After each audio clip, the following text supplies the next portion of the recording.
வணக்கம். நான் doctor Anandakumar, KMMC மருத்துவக் கல்லூரியில் கண் மருத்துவ பிரிவில் ஆலோசகராக இருக்கிறேன். இன்று நான் பேசக்கூடிய பொருள் கண் அழுத்த நோய்.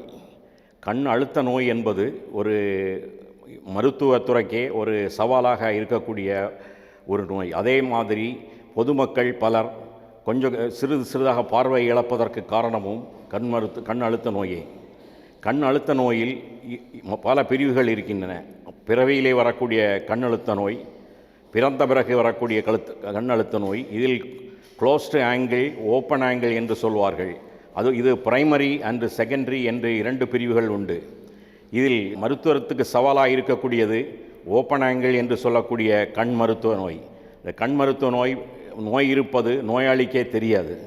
அது சிறிது கண்ணினுடைய பார்வை நரம்பையும் அதனுடைய கண்ணில் உள்ள இரத்த ஓட்டத்தையும் பாதிக்கக்கூடியவை. இதனால் நிரந்தரமான பார்வை இழப்பு ஏற்படும். இந்த பார்வை இழப்பை மருத்துவ ரீதியாக சரி செய்வது, ஒரு நிலைக்கு மேல் சரி செய்வது கஷ்டம். ஆரம்பத்திலே முறையான மருத்துவ பரிசோதனைகளை பண்ணினால்தான் இதை நிவர்த்தி செய்ய முடியும். இதற்காக எங்கள் மருத்துவமனையில் பலவிதமான உபகரணங்கள் இருக்கின்றன.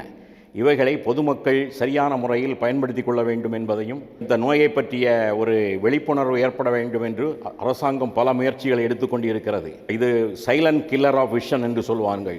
சிறிதாக பார்வையை இழக்கக்கூடிய சூழ்நிலையை உருவாக்கிவிடும். கண்ணுடைய நரம்பு, பார்வையுடைய விஸ்தீரணம், விசுவல் ஃபீல்டு என்று சொல்லக்கூடிய பார்வையின் விஸ்தீரணம் மிகவும் பாதிக்கப்படும்.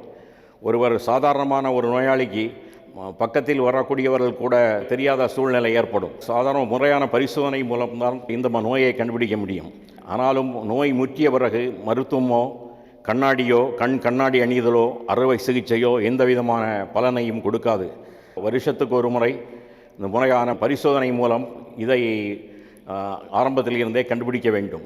கண்டுபிடித்தால்தான் நோயாளியினுடைய பார்வை இழப்பை தடுக்க முடியும். கண் கெட்ட பிறகு சூரிய நமஸ்காரம் என்று சொல்வார்கள். பார்வை முற்றிய பிறகு சிகிச்சை குடிப்பதால் எந்த விதமான பயனுமில்லை. இந்த கண்ணழுத்த நோய் இன்று மருத்துவத்துறைக்கே ஒரு சவாலாக இருக்கக்கூடிய ஒரு நோயாகும். கேஎம்எம்சி மருத்துவமனையில் உள்ள மருத்துவ உபகரணங்களை முறையான முறையில் பரிசோதனை மூலம் முறையான சிகிச்சை வசதியை முறையாக பயன்படுத்தி கொள்ளுமாறும் நான் கேட்டுக்கொள்கிறேன்.